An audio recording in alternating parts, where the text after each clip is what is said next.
తప్పులుంటే క్షమించి మన్నించి వినాయక శోభాయాత్రకి బయలుదేరి గంగమ్మ ఒడికి చేరి మళ్ళీ సంవత్సరం నా యొక్క నివాసానికి వస్తే ఇంతకంటే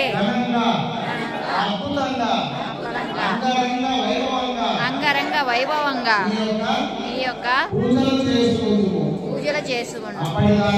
అప్పటిదాకా నీ యొక్క మా మీద ఎల్లవేళలా ఉండేటట్టు చూసే ఆసన నీవే.